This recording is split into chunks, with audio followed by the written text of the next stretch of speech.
Now these were more noble than those in Thessalonica. They received the word of God with all eagerness, examining the Scriptures daily to find out if these things were so.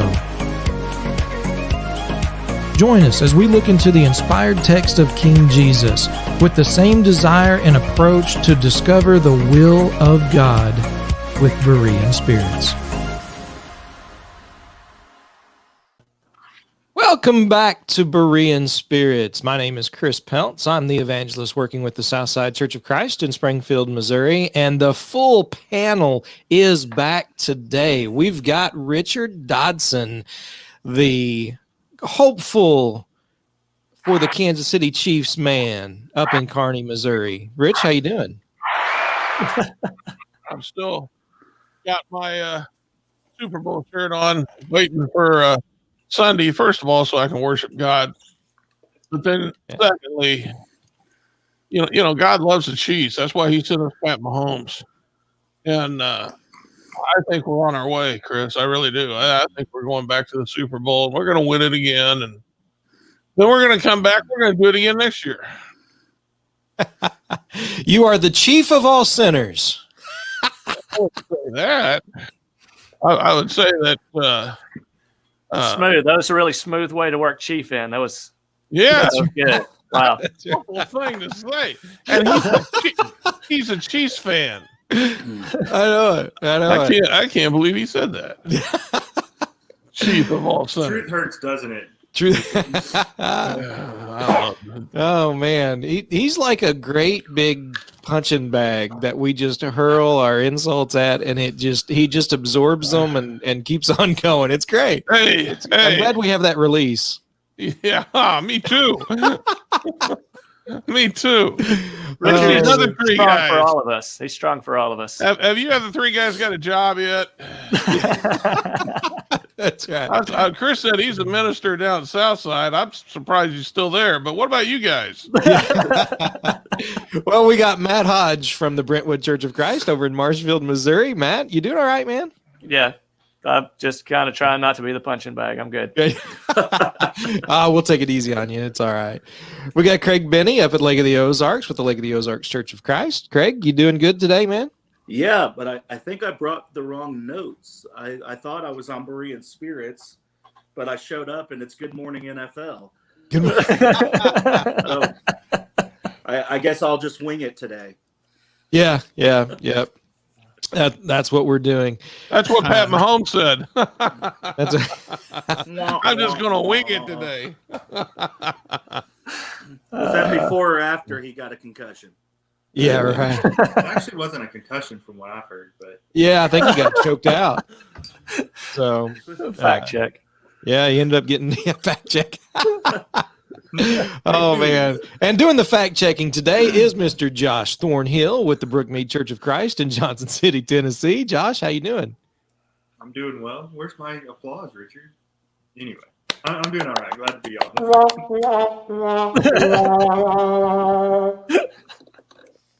Oh man! You know, his shirt is causing distortion on the camera. You see that?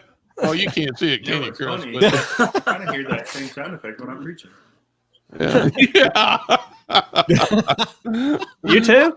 Oh my goodness, it's folks! in You can go to between snoring. BereanSpirits.com and you can find out more about where these guys are. They're there every week. What are we talking about today? Well, surprisingly we love enough, each other? yeah, how much we love each other. That's right. That's right. We are talking about love. We're going to continue, I guess, in some ways, the discussion we began last week. And what a better time than now to get right into it. But again, folks, if you go to our website, BereanSpirits.com, you can find out more information about where each of these guys are preaching. And of course, if you haven't already, be sure and subscribe and like both the YouTube and the Facebook pages. I think most of us are posting, if not sermons, just various inspirational, biblical, spiritual truths on those pages. And so you can get that encouragement every week. So we would encourage you to, of course, like and subscribe and share with others. We appreciate that also. So we're going to be talking about love, and we're going to talk about from the aspect of how love manifests itself and how we demonstrate love and what love is. We talked last week about the fact that love is a choice. And really today we're going to be talking about the fact that love is action. We're not talking about an emotion, philo, from the, where what the term Philadelphia, city, brotherly love, but we're talking about agape love, the fact that we love God with all our heart, soul, mind, and strength. We love our neighbor as ourselves, that God first loved us and gave his only begotten son. And so we're looking at that type of love that we're to have for one another, a love that's described in 1 Corinthians 13 in great depth and detail, a love that is one that by its very definition and nature cannot be passive, but rather is active, and in many ways can be somewhat aggressive, because it seeks after the best of those around us. And that's what we're doing. We're seeking after the best for those around us. And what is best for those around us but to obey the gospel of Christ, to give themselves to the Lord, and to understand the hope that we have in heaven through King Jesus. And so to share that with them and to expose error. I mean, there's all kinds of things we could do. Christ set a great example for us, both in Matthew chapter 23, which is usually the aspect many people want to stay away from, as he called out the error and the sin of the Pharisees, but also the compassion that he had for the multitudes with the feeding of the 5,000 in Mark 6 and John 6, with the calling of the fishermen to be his apostles, and leading and bringing them about, and putting up with so many mistakes that they would make as he continued to try and teach them. We see that love demonstrated. But I guess one of the first things, and Josh or Craig, I don't know, whichever one of you want to jump in faster than the other, but who is this love to be directed towards? When we talk about being active in our love, it's easy to sit back and be passive, towards certain people, but that's not what this love is about. But it specify, who we are to show that love towards? Well, wait a minute. Before they answer, can I just say again, for a guy, every week, why don't you just do the for a guy who had no idea what he was going to say, you sure came up with a lot. All right, whoever, go ahead and answer Chris's question. I think he's punching back. I'm punchy. That's right. Did you say pudgy?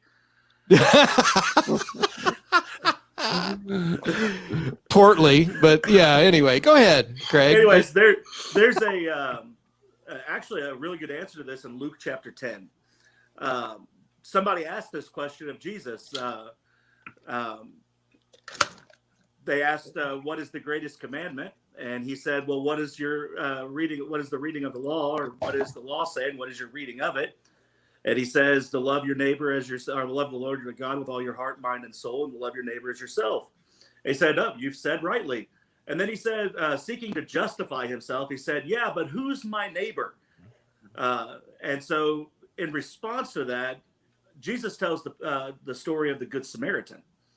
And so, if you know kind of the history of the Jews and the Samaritans, Samaria was the capital of Israel for a long time, and the Samaritans were kind of a mixed people put in place during the captivity, or just after the captivity, and kind of interbred with Jews and Gentiles. So they were kind of looked down upon, and there's a lot of feuding for many years. They were enemies with one another. The Jews and the Samaritans were. And so he tells the story of the Good Samaritan. You have this Jewish man who is robbed and beaten and left for dead.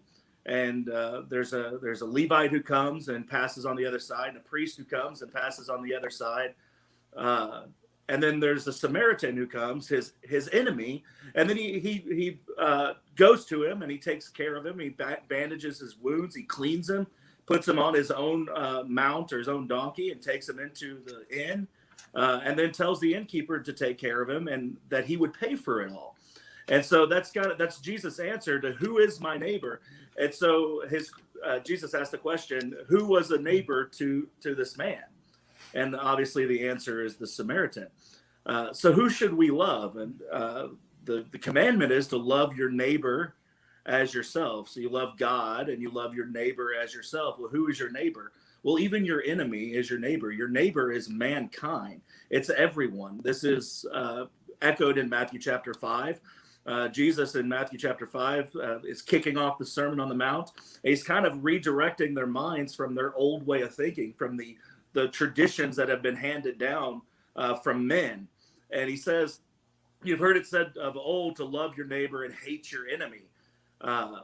But he says to them, I say to you, bless your enemy, bless those who curse you, love your enemy, do good to those who spitefully use you. And so there's a reevaluation. It's not old law versus new law. It's more the righteousness of men being corrected by the righteousness of God. And so the righteousness of God says that even your enemy you love, even if it's in a case like the Samaritans and the Jews, you love them. And so the question, who should you love? That's a question that the lawyer in Luke chapter 10 asked to get out of loving his neighbor. Who should you love? Right. Absolutely everybody. Yeah. I mean, I think that's a great point. And there's a few things in there that you said that I think were really great, especially there in Matthew 5. But from that particular parable of the Good Samaritan, that idea, who is my neighbor? And really Jesus, like, as you pointed out, he turns it around and really the point Jesus is making is, whose neighbor are you? That's what we need to be looking at. I need to be the one who's being a neighbor to those around me. I need to be the neighborly one in showing love and doing what is needed. And that's really the point. It's easy to walk across the street and go around issues and problems that others are having. It can be a difficult thing to actually do what is needed, whether it's for a physical issue or a spiritual issue. Sometimes confronting those in error, confronting those in need isn't always the easiest thing to do, but that's what love does. That's exactly what love does. And if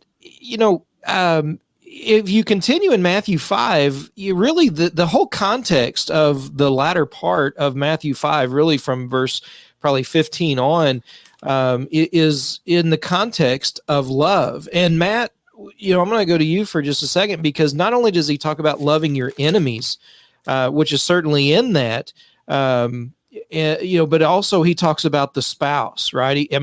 We always go to, in Matthew chapter 5, we talk about, some of the things that Jesus says about marriage, divorce, and remarriage. But ultimately, the point that he's making is how you love your spouse as well. So that was an interesting lead in. From an enemy to a spouse. Which actually, one of my favorite kind of marriage counseling things that I've heard goes exactly along that line, and I'm gonna steal from Vodi Bakum on that one in just a minute. But yeah, he does. He says, "You shall love your enemies, bless those who curse you, do good to those who hate you, pray for those who spitefully use you and persecute you." None of those things are easy to do. All of those things are hard. All of those things are anti-intuitive. They don't make sense to us naturally. I watch especially my little kids. My youngest is almost a year old, so he's 11 months old, and already we had some friends over. They have a little baby who's a little younger than him, and she's over there playing with the toy, and he looks at her. And he looks at that toy, and he reaches over, and he's a baby. He can't hit very hard, but he tried to hit her on the head and take the toy. That's just how we humans seem to work. It just seems to be our nature. Love and care for another person just doesn't seem to rate high on our natural priority list. So when it says here, care about your enemies, love your enemies, care about what they need. When's the last time you actually,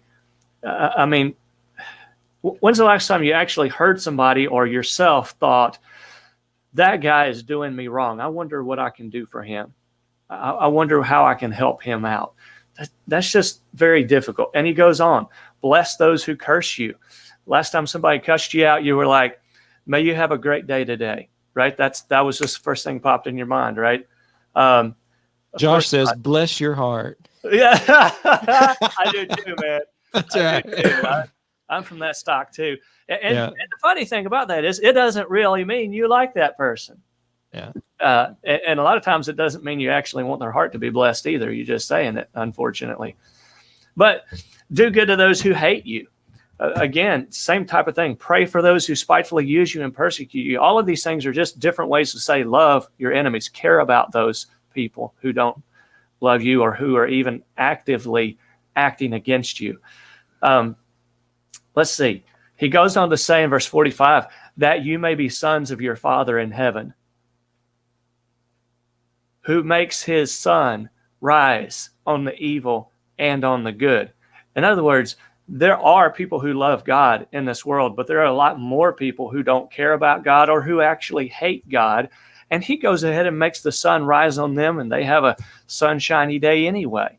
And he goes on, he sends his rain on the just and the unjust. Nobody likes a rainy day, but we would be in trouble without the rain. We have to have rain to grow food. And so what he's saying is he allows everybody to have good crops, to eat, to drink, to have sunny days, and even those who hate him. So if you want to be like God, if you want to be godly and sons of God, you have to do good to those who hate you. And the rant on marriage, which I kind of took it a different direction, but the rant on marriage goes like this. He says, you say, well, you know, I know God told me to love my wife, but she doesn't love me, and so I don't think I should have to love her. We've all had those days probably where, well, some of us here are not married, but if you're married for very long at all, you've had those days where you feel like your wife doesn't love you. And so you don't feel like loving her back because there's no love coming to you. And he says, okay, well, you know, God said, love your neighbor. Well, you know, I've moved out of the house, and so she's not even my neighbor anymore. Okay, well, God said, love your enemy. And so, yeah, and it's true that we love not because the other person deserves it. That's something that I think we really have to wrap our minds around. If you're going to follow God, you don't love others because they deserve it or because they have loved you and you love them back. You love them because it's the right thing to do, and you've made a choice to do that even when it's really, really hard. We think about Christ loving us, and he died for us while we were yet sinners. And so at the point in our lives when we were still rejecting him, he was willing to sacrifice himself for us, to go through the persecution and the torture on the cross, to breathe his last breath saying, it is finished. And in other words, he had paid the price for my sins so I could be acceptable to God at the very time when I was still in rejection to him. So that's a super important point. It certainly goes for our marriages as well. Yeah, and that is something that a point we tried to make last week as well from Romans chapter 1, 14 and 15, when Paul was saying that he is indebted to the Greek and the barbarian, the wise and the foolish, and to those who were in Rome also. You know, it's not that they had done anything for Paul, not that they had done anything to help him in any way, but the reason he was indebted to them is because of what God has done for Paul himself. Because of what Paul has done, 1 John chapter 4, verse 11, because of what God has done, we are indebted to love our brethren, to love one another, to love our enemies, as we see in Matthew chapter 5 as well. And of course that goes to this, from the enemies to the spouse. Not every bad marriage ends in divorce, right? And the thing is, sometimes that's bad because it piles on one thing after another. Because of one person's not doing their fulfilling their role and doing their part, and as you pointed out, maybe you feel like, well, then I'm not going to do my part or my role, and that's not what love is about. Love is about doing your part regardless of those around you, regardless and in spite of sometimes how others are treating you, but it is doing what's needed. And I know Richard's probably going to stop me and want to do something else before I go to Josh, but I'm gonna try it. Josh, this idea that many people say tough love.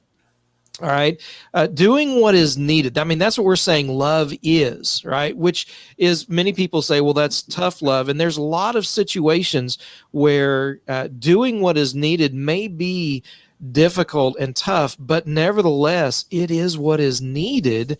And sometimes it's with our own children. Sometimes it's with our best friends. It's with our spouse. It's with brethren at church. But it's not always an easy thing to do. And I think Hebrews chapter 12 talks a little bit about chastening. But go ahead and help us out with this idea of tough love.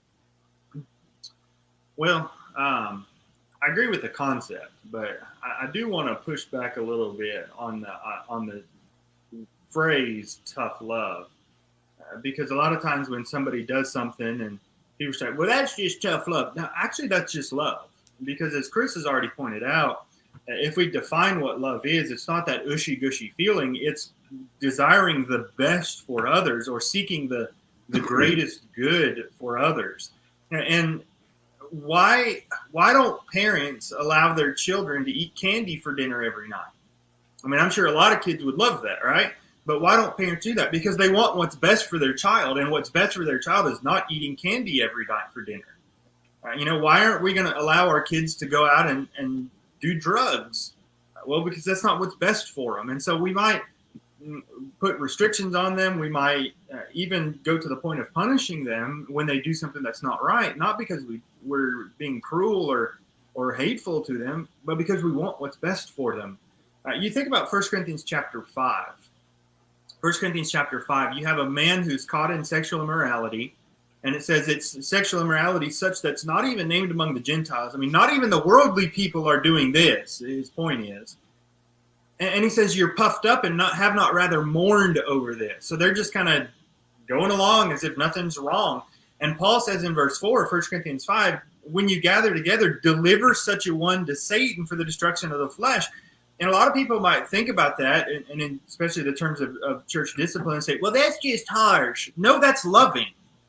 That's love. And he says at the end of verse 5, 1 Corinthians chapter 5, that his spirit may be saved in the day of the Lord Jesus. So they do those things for his greater good. And I think an example of that would be Luke chapter 15 with the prodigal son. Why did the prodigal son come home? Well, I believe it's verse 17. It says no one gave him anything. Verse 16, but yeah. Verse 16, no one gave him anything. Why did he come home? Because no one was going to enable him in his sin. And so when we talk about tough love, it's doing what's best for somebody. If you have a child who wants to do cocaine, you're not going to say, well, I'd rather them just do it here where I can keep an eye on them. That's not love. That's not love. The love is, if you're going to do that, if you're insistent on doing that, you're going to do it somewhere else. Because if you're going to be in my house, you're going to do what's right. I'm not going to allow you to do what's going to damage you physically and even spiritually. But love seeks the best of others, and that sometimes means we're going to have to rebuke somebody. We're going to have to chasten others. We're going to have to do some things that are uncomfortable because we're seeking their greatest good. And so when somebody comes to, and I want to think about us specifically, if someone comes to us and says, hey, I'm concerned because I've seen this, that, or the other, and I'm just a little worried about you. What is our normal reaction? Oh, how dare you? Who do you think you are, right? We get upset at them, but why don't we step back and think, they care enough about me that they've come to me expressing a concern. they see something, obviously they might not have the whole story, but they see something in me that concerns them. And I don't appreciate the fact that they care enough about me to come talk to me about it. And maybe it's something I genuinely needed to address in my life. Maybe they don't really understand what exactly is going on, but we still ought to appreciate the fact that they've come to us. And so we need to think about love, not in, well, that's just tough love, or that's just hard. No, it's loving. If I'm going to somebody to help them overcome something that they shouldn't be doing or that's damaging to them, that's not hateful, that's loving. And so I guess another application of this is when we stand up and preach that things are wrong, like homosexuality, abortion, all these other things, naturally we're called homophobes and we're called all sorts of names. It's not that we hate these people. I have nothing against them personally, but I realize that the behavior they're involved in is going to lead them to eternal destruction. And I care enough about their soul to tell them that's not right. And I would hope somebody would do the same for me. Yeah. And that's what love is. Yeah. Go ahead, Matt. You mentioned church discipline in 2 Thessalonians 3:15 says, "Yet do not count him as an enemy, but admonish him as a brother." So once again, even the Bible pointing there directly to the fact that we do this out of care and concern for their soul. I know I used to get upset whenever someone would say, "Drive safe." I'm like, "What? Really? You don't think I would do that anyway?" I kind of try to drive safely.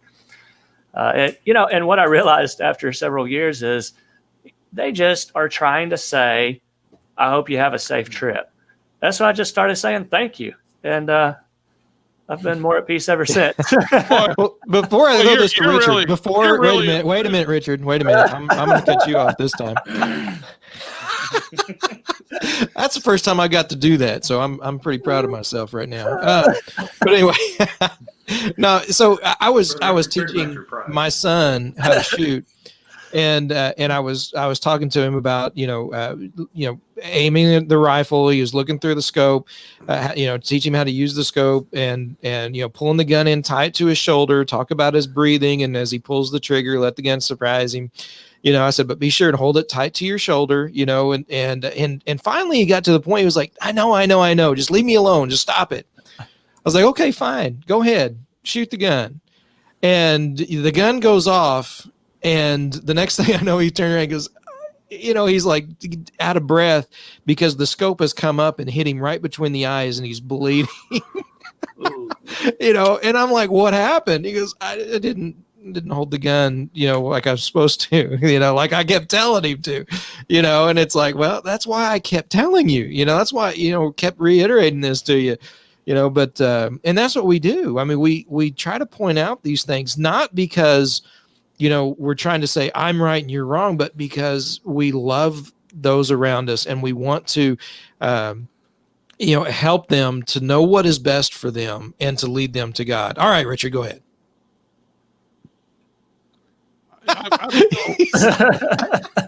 Still stunned. You let your boy bust his head open. That's right. And you're calling that love. That's right. Okay.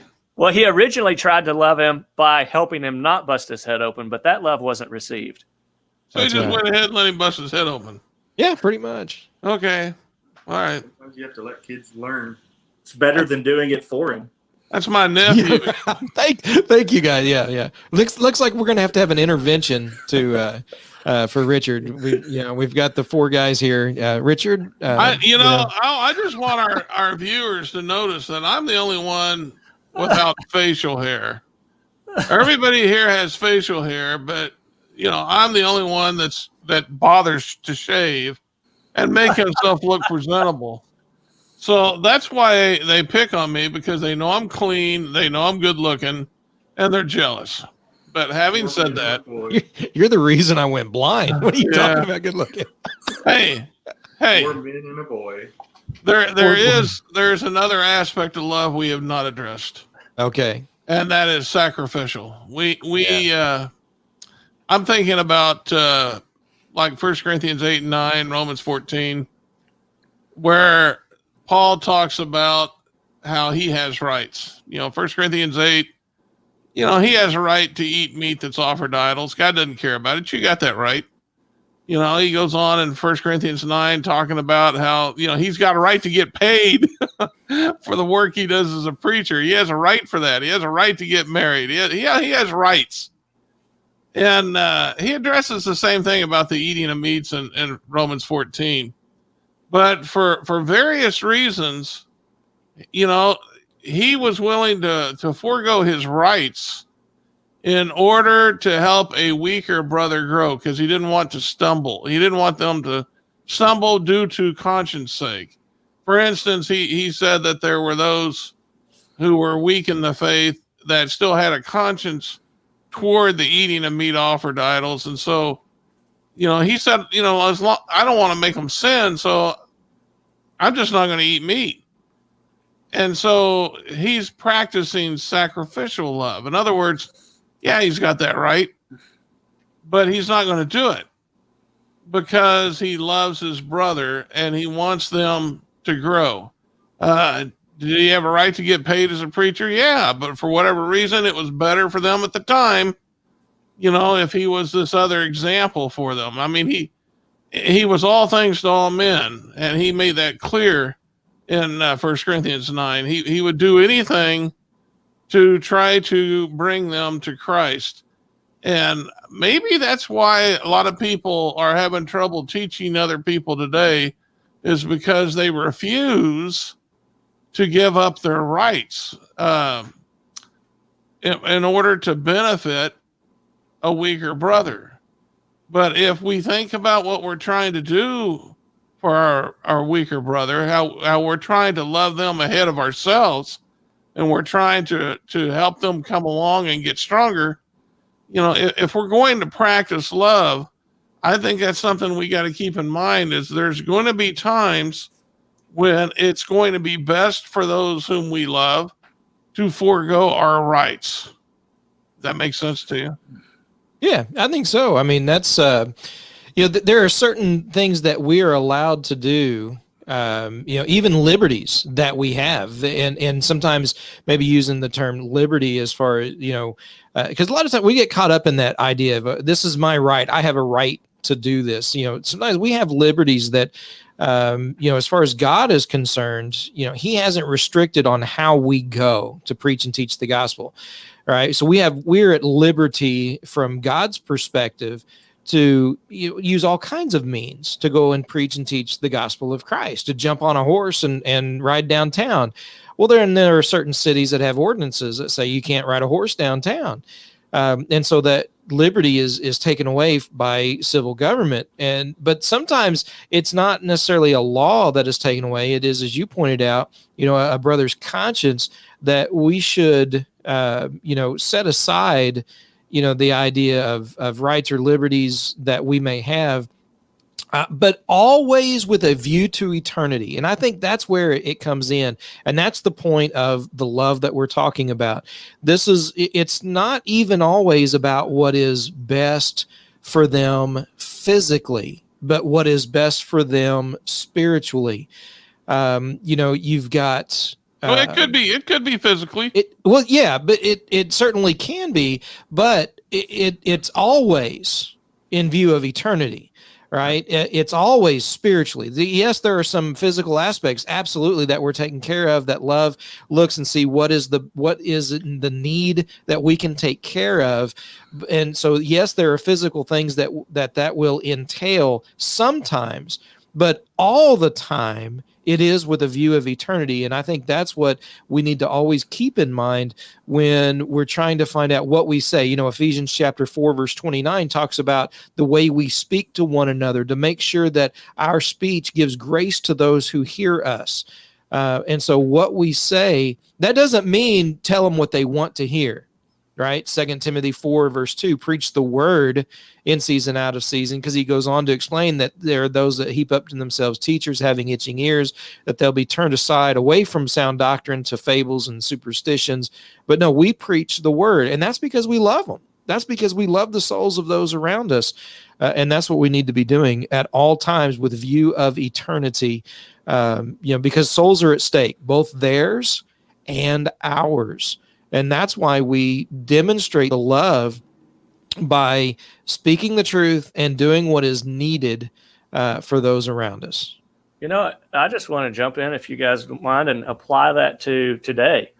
I don't know. I don't know if it's a product of not being as young as I used to be, or if it really is that we live in a time when our society is becoming more and more divided. We got folks who just can't worship with each other anymore in a lot of churches.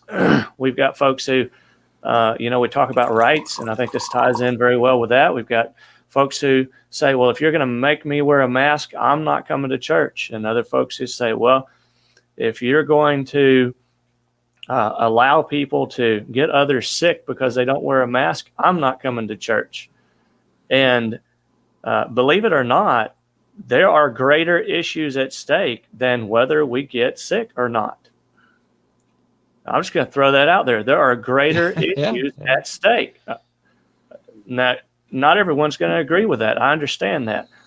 But when we look at Scripture, we look at Romans 12:10, 1 Peter 3:8, 2 Peter 1:7. I could make my comment even longer by actually reading all the different commands where God says, love one another. There in Romans 12:10, it says, in honor, give preference to one another. So I honor you more than I honor myself. I honor your needs more than I honor my needs. Richard talked about giving up our rights. And I think that we need to come together and worship together. We're told, we're commanded, not forsaking the assembling of ourselves together. Right. And that's going to take love in order to do that. 1 John 3:14 says that we have passed from death to life when we love our brother.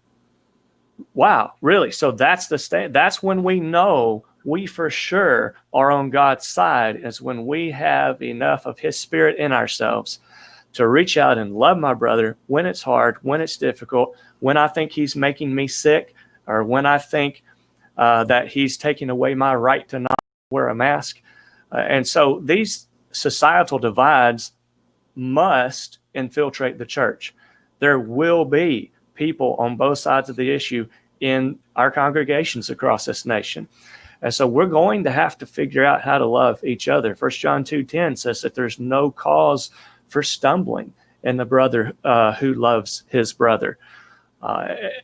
We need to love each other more than we love our right to wear or not to wear a mask, and our right to get sick or to not get sick. We've got to have a tighter bond to God and to each other than we do to the issues in society, whether it's politics or whether the Chiefs win the Super Bowl or not, or whatever it might be. Yeah, Romans 12 says, as much as within you, live peaceably with one another. At peace with one another. That's super important. Yeah, absolutely. So go ahead, Josh. I am sick and tired of seeing. That's good. Bread. I got some things to say now. No, I'm kidding. Go ahead. Yeah. I'm sick and tired, especially on social media, of seeing the hatred that's being spewed everywhere. And I'm not talking about politics. I'm talking about among our own brethren, and that alludes to what Matt was talking about. Back in March, when this whole COVID thing blew up, our brethren on social media started biting and devouring each other. And it was over the mask thing. It was over what this church decided to do regarding their meeting. And I don't agree with that, and you're wrong, and you're a sin. Just because we don't agree with somebody doesn't give us a right to act hatefully toward them, and it doesn't give us a right to bite and devour them. We need to get to the point where we realize that those actions were sinful. It's not just inappropriate. It's sinful to treat each other that way. And we need to get to the point where we realize that I don't have to agree with them, but I need to learn to love them regardless. And I need to act in love in all that I do. A couple of years ago, and I don't remember what caused me to start doing this, but a couple of years ago, I started reflecting on some of the verses that deal with love in the New Testament. 1 Corinthians 13. One verse that might not actually deal with love, but I think the concept is there, is Ephesians 4:32. where Paul says, be kind to one another, tender-hearted, forgiving one another, even as God in Christ forgave you. And as you compare that with 1 Corinthians 13, 4 through 7, it shows what love looks like. I think the point is, I'm in everything that I do. Everything, without exception, I need to make sure that I'm showing love towards others. In everything that I do. Regardless of how I'm being treated, regardless of whether this person deserves it or not, I need to be kind and I need to be loving in everything that I do. And if more people would stop and live on that basis, a lot of these hatefulness problems that we're dealing with would go away. But we need to realize that those are ungodly attitudes that brethren have been showing towards each other, and we need to rise above that, and we need to start loving each other as God loves us. And I think one of the difficult things is finding a balance between a correction and that holier than thou, I'm right, you're wrong, type attitude. You look at the Ephesians in Revelation chapter 2, verses 1 through 7, where they were commended for hating the deeds of the Nicolaitans, but they had left their first love. Right. So it was as though they were glad to debate and present the truth, but it wasn't with the view of eternity. It wasn't because they had a love for the souls. It was because they were proud of being right and them being wrong in that respect. But I do think we need to be careful at the same time when, and I know Josh isn't saying this. I know Josh enough to know this, but because when error is presented, it needs to be dealt with, but sometimes it doesn't need to be dealt with publicly, and I think that is where some of the problem has come in the approach that many have taken. It wasn't the best approach for some of that. Listen, I am absolutely against wearing masks. I'll just throw that out there. But guess what? When I go and I'm up and I'm visiting with folks who are there, I wear a mask.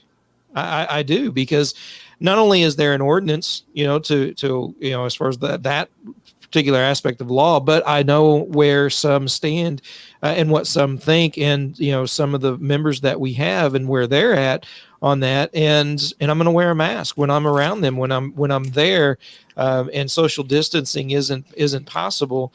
Then that's what I'm going to do for their benefit. So not to upset them and cause them not to ultimately listen to the message of the scriptures that we're going to be talking about during that service. So, there are things that we need to consider, and we need to consider one another. I mean, that was the prelude to not forsaking the assembling of ourselves together. Hebrews 10, 25, you look at verse 24, considering one another.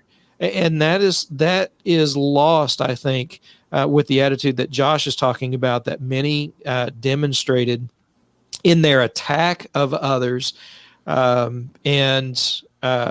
sometimes we need to be careful in how we go about doing that. Ephesians 4:15, speak the truth in love. Yeah, speak the truth. Do it with a concern and a consideration for the other person. Yeah, and even Josh made the same point earlier. If someone corrects you, be like, well, okay, why? What are they saying that has merit that I should be considering here, that maybe I didn't consider in times past? And maybe they are right. Now, maybe they're wrong, but maybe they're right. So consider that first and foremost. But then if there's something in the way that's was gone about, then you can have that discussion. So, Craig, any last thoughts that you want to bring up? Yeah, well, so many. Yeah, you've been pretty. We've shut you out on a lot of this. So go ahead. It's fine. If I wanted to say something, I would have spoke up. Yeah. No, Romans chapter 12 and verse 2 tells us not to be conformed to the world, but be transformed by the renewing of our minds. I think part of our problem is, as Christians, a lot of times, and I see it in myself as well, we forget that we are supposed to transform our thinking to be like God. We should be thinking more like God and having the desires that God has. Everything that we've talked about today, and I'm sure everything that you guys talked about last week while I was absent, comes from and is the example of God. We do not know love if it was not for the love that God showed us. First John teaches us that. Josh, I forgot his name. What Josh was talking about earlier, tough, quote, tough love. Hebrews chapter 12 and verse 4 maybe. The Lord rebukes those whom he loves, chastens those whom he loves. Do not despise the chastening of the Lord, for the Lord rebukes those whom he loves. Our God rebukes us through his word. And in the Old Testament, he rebuked those through the prophets, because he loves us, because he knows what is best for us. Matter of fact, the commands of the Lord are not idle. They're not just random things that God has said, if you're going to live in my house, you're going to live by my rules. These are rules for life that God has given us so we can prosper.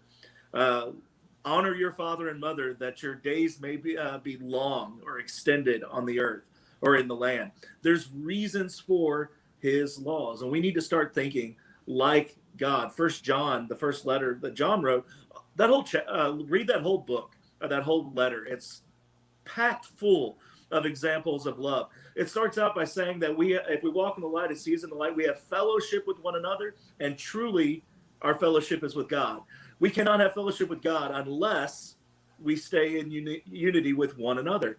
Chapter 3 tells us that, teaches us that if we say we love God and we hate our brother, or how can we say we love God and hate our brother?